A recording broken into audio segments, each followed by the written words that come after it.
He always said, I'm your protector. But when I needed him the most, he was the one who pushed me into the dark. But then, I became the darkness he's still lost in. He always said, I'm your protector. And I believed him. Because when you're a little girl standing in the ruins of a broken home, the only thing you cling to is the hand that doesn't let go. For me, that hand belonged to my older brother, Arav. He wasn't just my brother. He was my guardian, my anchor, my everything. When our mother died in that horrible accident, it was Arav who dried my tears. When our father drowned himself in bottles and bitterness, it was Arav who made sure I had food to eat, clothes to wear, and someone to walk me to school. He was barely 17 when he took on the role of both brother and parent. I was 9, lost and shattered, and he held me together. I remember a winter night when the electricity went out and I cried because I was terrified of the dark. Arav lit every candle in the house and made shadow animals on the walls until I was giggling under the blankets. You don't have to be scared of the dark, Anaya, he told me softly, tucking me in. Because I'll always be your light. And I believed him. With every part of me. He was there for every scraped knee, every failed test, every heartbreak. He taught me how to ride a bike and how to punch a boy if he ever hurt me. He cheered the loudest at my school plays and sat quietly by my side the night I didn't get accepted into my dream academy. He never judged, never scolded, only loved. Or at least, that's what I thought. To the world, we were just a struggling pair of siblings trying to survive after losing our mother and in many ways, our father too. But to me, he was my entire universe. He had dreams for me, plans for my future. You're going to be a star, Anaya, he used to say, ruffling my hair. And I'll be right there, watching you shine. I didn't see the shadows behind his smile. I didn't notice the subtle control, the decisions he made for me masked as guidance. I didn't realize how often my choices stopped being mine and started being his. I thought he was just protective. I thought he was just looking out for me. I didn't see the beginning of my cage being built, brick by brick, word by word. When I turned 18, I wanted to apply to an arts scholarship out of town. Arav said no. You're too young to be alone, he argued. You'll thank me later. And I listened. Because he was my protector. The one who always knew what was best. The one who never let me fall. But something inside me had started to ache. An ache I couldn't name. It pulled toward freedom.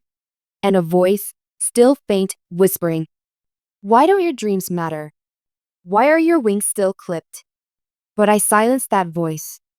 Because loyalty was louder. And love, even when it starts to choke you, is still love. At least, that's what I told myself. I couldn't imagine that behind the softness in his eyes was a growing hunger. Not to protect me, but to own me.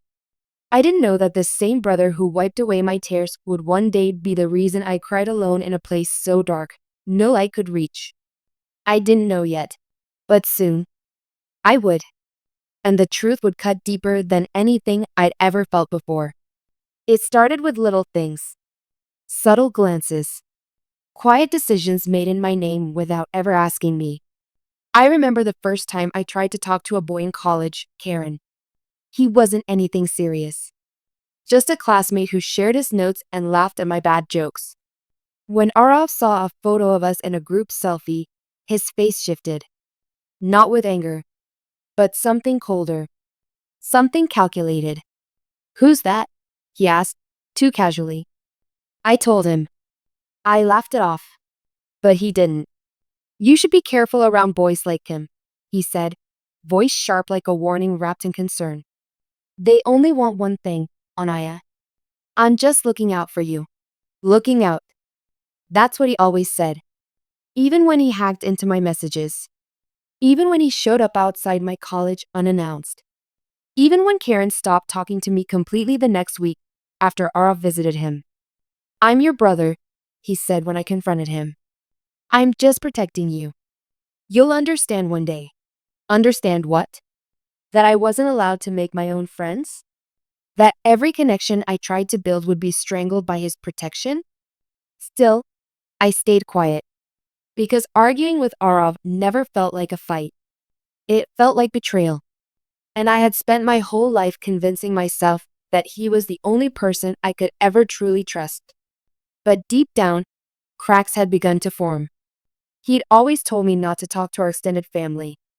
They abandoned us when Mom died, he said. But I found out that wasn't entirely true. I discovered messages from an aunt, emails I never got. Turns out, she had reached out multiple times. Arov just never told me. He filtered everything. He isolated me under the illusion of love. And I let him. Because it's terrifying to admit that the one person who saved you might also be the one destroying you. Then came the day everything changed. It was a rainy Thursday evening. I came home early from college. Arov didn't know I was coming. I walked in quietly, drenched and cold, expecting to find him on the couch watching one of his crime shows. Instead, I found him in my room, on my laptop, his eyes wide, fingers frozen over the keyboard. I stood there, heart pounding. "What are you doing?" He hesitated. "I was just updating your system. It had a virus." My voice trembled. With my emails open, silence. And in that silence, I saw it, what I had refused to see for years. Control. Obsession. Fear masked as love. "You don't trust me?" I whispered, more to myself than him. He stepped forward, gentle. "Anaya, you don't understand the world. It's cruel. People will use you, hurt you, forget you. I'm the only one who'll ever truly care. You need to be protected. That's all I've ever done." But this wasn't protection anymore. It was prison. And I had no idea how deep it went. Later that night, I checked my old email account, the one I hadn't used in months. Password was changed. Recovery options? All redirected to his phone. He was watching everything. And the worst part? He had convinced himself it was love. I started noticing more. The way my phone would glitch. The way my college counselor stopped replying to my scholarship appeal. The way every opportunity that could have led me away suddenly vanished. Because Arav didn't just want to protect me. He wanted to keep me. Like a delicate doll locked in a glass case. Beautiful. Untouched. Controlled. And I had been blind. But not anymore. Something inside me had started to shift. A quiet fire burning beneath the fear. A whisper turning into a scream. Because I knew now. The person I trusted most wasn't guarding me from the world. He was guarding the world. From me. Once the illusion cracks, you can't unsee it. Everything that felt like love now looked like chains. Every no he gave me wasn't caution, it was control. Every gentle word was a lock clicked into place. But I was still pretending. Pretending I didn't know what he had done. Pretending I was still the obedient little sister who needed his permission to breathe. Because that's what you do when you're building your escape, you play along. Until you've dug deep enough. I started looking into everything. Every message. Every blocked contact. It wasn't just one scholarship he sabotaged, it was all of them. He had emailed back in my name, declining interviews, telling universities I was no longer interested. He'd even spoken to my professors, spinning lies about my mental state. He turned the world against me. Quietly. Strategically. And all while making me believe I just wasn't good enough. That it was my fault things didn't work out. That night, I couldn't sleep. My body was frozen, but my mind wouldn't stop screaming. So I did the one thing I hadn't done in years. I called my aunt. The one he said abandoned us. She picked up within seconds. And the first thing she said was, "Anaya? Oh my God. Is that really you?" Her voice cracked. Mine did too. And in that one call, the truth unraveled like poison thread. She'd been trying to reach me for years. Emails. Letters. Even a visit to our old neighborhood. She wanted to take me in after Mom's death. She begged Arav to let her help. He said no. Told her I didn't want anything to do with her. Told her I was better off without anyone else. She cried on the phone, said she thought I hated her. But it wasn't hate. It was isolation. Planted, watered, grown by him. And suddenly, I realized Arav didn't just push me into the dark when I needed him most. He built that darkness around me, brick by brick. So I couldn't see the truth. So I couldn't escape. And all these years, I thanked him for it. I hung up the phone and sat there for hours. I didn't cry. I didn't scream. I just stared at the wall, the silence thick and suffocating. Because betrayal doesn't always come from enemies. Sometimes, it wears the face of the one who swore to protect you. The next morning, I tried to leave. I packed a bag. Just essentials. My ID. My documents. A few clothes. I waited until he was at work. My heart pounding. Hands shaking. But when I opened the door, he was standing there. Keys in hand. Smile on his face. Like he knew. Going somewhere? He asked, too calmly. I froze. My throat dried up. I couldn't speak. He walked in slowly, shutting the door behind him. I thought we were past this, Anaya. I thought you trusted me. And then, his face changed. Softness melted into steel. Concern turned into warning. I've protected you your whole life, he said. Everything I've done, every sacrifice, I did for you. And this is how you repay me? By sneaking around? Talking to people who left us? I stepped back. You didn't protect me, Arav. You caged me. You lied to me. You made me think I was crazy. His eyes darkened. I saved you. No, I whispered. You erased me. For a moment, we just stood there, brother and sister, two people raised in grief, now torn apart by the truth. And in his silence, I saw it all. He didn't want a sister. He wanted possession. Not my freedom. Just my obedience. And that's when I knew. I couldn't run. Not yet. Because monsters like him don't stop chasing. They only stop when you make them. And I would. He pushed me into the dark. Now, it was time for him to drown in it. From that day on, something inside me shifted forever. I stopped crying. I stopped begging.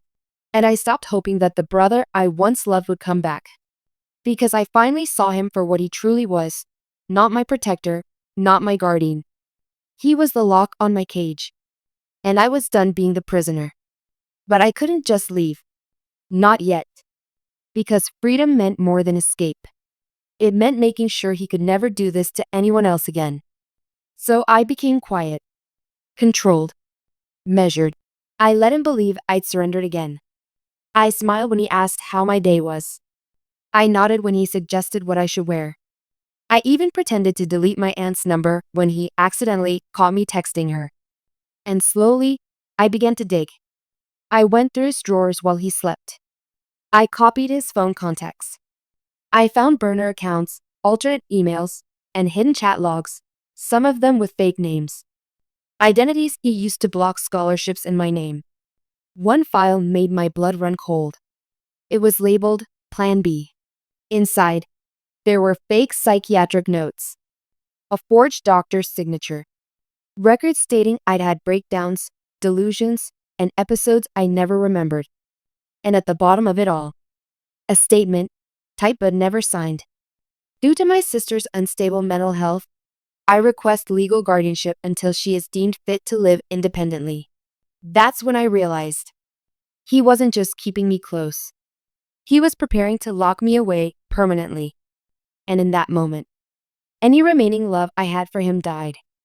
I didn't tell anyone. Not even my aunt. Not yet. Because this wasn't going to end with me running. This was going to end with him trapped in the very darkness he built for me. So I played the part. Sweet. Silent. Surrendered. While underneath the surface, I became something else. Something colder. Smarter. Unbreakable. I started recording everything. Every conversation, every controlling word, every lie he told in that syrupy voice of his. I installed hidden cameras. I backed up files on multiple drives. And slowly, piece by piece, I began building the case that would tear his perfect image to shreds. But I didn't just want legal revenge. I wanted him to feel what I had felt. Alone, trapped, unseen, unheard. So I began removing the things he relied on, quietly. I blocked his contacts one by one, pretending it was a network glitch. I deleted his job emails when he wasn't looking, then watched him scramble. I sowed seeds of doubt at his office, anonymous emails accusing him of misconduct, all backed by just enough evidence to make them believe it could be true. And as I watched him unravel, I smiled, because he didn't see it coming. He thought he still had control. He thought I was still the fragile girl crying in the shadows. But I was no longer in the dark. I was the dark. And for the first time, he was the one being watched. He started pacing at night, locking his phone, double-checking the door. His paranoia grew, just like mine once had. And yet, I said nothing. Let him wonder. Let him drown in it. He wanted to be my protector. Then let him try protecting himself from me. Vengeance isn't loud. It doesn't scream or throw fists. Real vengeance is quiet, silent, surgical. And I had learned from the best him. The man who'd spent years breaking me with a soft voice and a loving smile. Now it was my turn. While he thought everything was under control, I was setting fire to every foundation he'd ever built. One day, I accidentally left my phone unlocked on the kitchen counter, open to a screen recording of our last argument. The one where he told me, "You'll never survive without me, Anaya. You need me to think, to breathe." When he saw it, his face went pale. "Why are you recording me?" he asked, voice sharp with a fear he tried to hide. I looked him straight in the eye and whispered, "In case I forget what the devil sounds like when he pretends to care." He tried to snatch the phone. I pulled it away calmly. "Don't worry," I smiled. I backed it up. Multiple places. His hands trembled. But I didn't flinch. Let him panic. Let him feel the helplessness he forced into my bones for years. That was just the beginning. Over the next week, I released just enough information, one whisper at a time. A message to his HR department with voice clips of his manipulations. An anonymous email to a local journalist with screenshots of his forged documents. A Dropbox link sent to my aunt and then forwarded to the university board that once rejected me. Every stone he buried me under, I pulled out and placed under the world's spotlight. And every day, I watched the mask he wore begin to crack. His work calls turned frantic. He stopped shaving, stopped smiling. He'd pace for hours, staring at the door like it might betray him. He even confronted me one night, backed me into the hallway with wild eyes. "What are you doing to me?" he hissed. "I gave you everything." I stood my ground. "No," I said. "You took everything. My choices, my voice, my future. And now, I'm just giving you a taste." He raised a hand like he wanted to strike me, but he hesitated. Because I wasn't that scared, broken girl anymore. I tilted my head slightly. "Go ahead. Hit me. There's a camera right above us. Let's give the world one more truth to chew on." He backed away, shaking. And I just smiled. The next day, I made sure the journalist published the first part of the story. A sister's silence, the hidden abuse behind closed doors. His name wasn't in it, yet. But the details were undeniable. And they came with files, evidence, recordings. I didn't wait for his reaction. I just packed my bag, walked past him, and said, "Remember how you said I couldn't live without you? Watch me." He stood there, speechless, powerless, and for the first time, alone. But I wasn't done yet, because the real punishment wasn't exposure. It wasn't even justice. It was making him live in the one place he feared most. The dark. The same one he built for me. And I was going to make sure he never found a way out. The storm had only just begun. Once the article went live, the pieces of his carefully crafted world began to collapse, one headline at a time. He tried to deny it, of course. Tried to play the part of the concerned brother, claiming I was unstable, seeking attention. But this time, no one listened to him. Because this time, I had the proof. The recordings. The fake documents. The emails. The years of silenced cries, now echoing louder than ever. I stood in front of the university board, the same one that once rejected me, and played the recordings. Their faces turned pale. I showed them the forged withdrawal letters, the manipulated interview rejections, the lies he fed to keep me locked in his shadow. And I looked them in the eye and said, he didn't protect me. He erased me. They apologized. Offered me a full scholarship, backdated, honored. Said they'd open an investigation. But I wasn't done with him yet. He lost his job within days. The HR department cited ethical violations after the anonymous report and recordings I sent. His so-called friends stopped answering his calls. Even the neighbors, who once waved with smiles, now crossed the street to avoid him. And he knew it was all because of me. I saw it in his eyes the night I returned, not to stay, but to finish what I started. He was sitting in the dark, surrounded by empty bottles and torn papers. The TV flickered static. The house smelled like fear. When I walked in, he didn't even raise his head. Just whispered, broken and hoarse, "You ruined me." I stepped closer. "No," I said calmly. "You ruined yourself. I just turned on the lights so everyone could see it." He looked up, eyes hollow, beard unshaven, a shadow of the man who once called himself my protector. "I loved you," he muttered. I nodded. "You loved owning me. And now that you can't, you have nothing left." I dropped a flash drive on the table beside him. "Every lie you told, every move you made, it's all on there. I've sent it to the police, the media, the university, and our family. And in case you think of running." I leaned in closer. "There are copies hidden everywhere. Even if I disappear, your truth won't." His lips trembled. "But why, Anaya? Why do this to me?" I gave him the same answer he once gave me when I begged him not to block my future. "Because I love you." And I walked out, not with tears, not with guilt, but with the satisfaction of a soul finally set free. That night, he called my phone 7 times. I didn't answer. The next morning, I received a final message. Just one line. "I don't know who I am without you." I stared at it for a long time, then deleted it. Because the girl who once needed him, the girl he tried to bury, she no longer existed. Now, there was only me.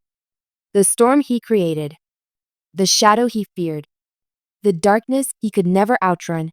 After I left that house, the prison he built for me, I didn't look back. Not once. It wasn't just about escaping him anymore. It was about finally choosing myself.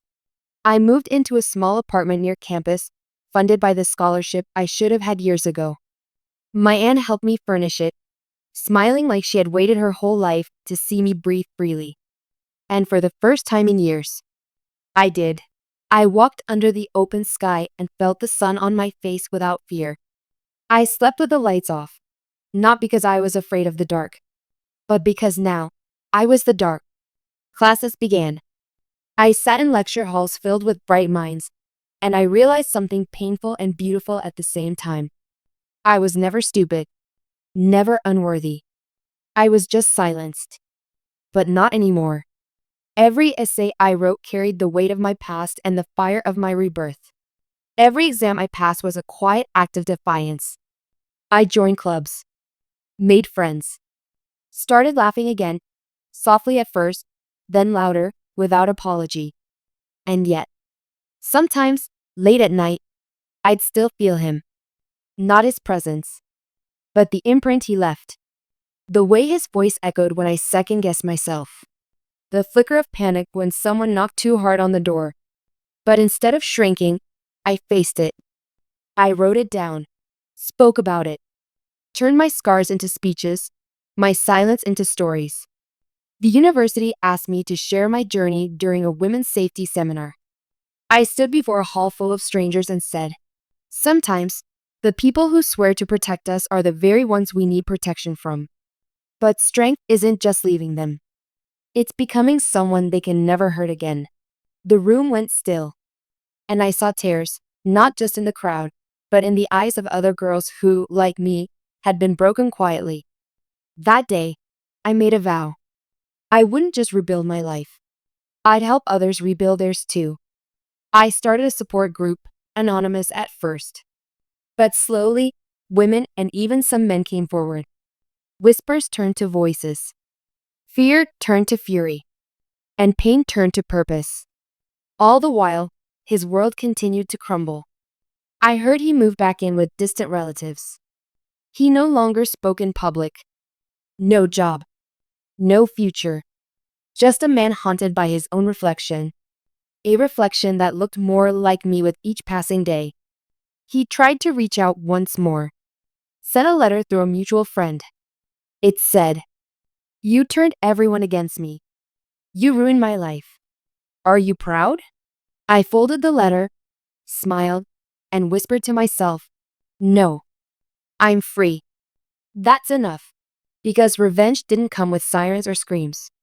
It came with healing, with rising, with walking past the ruins of his control and never looking back.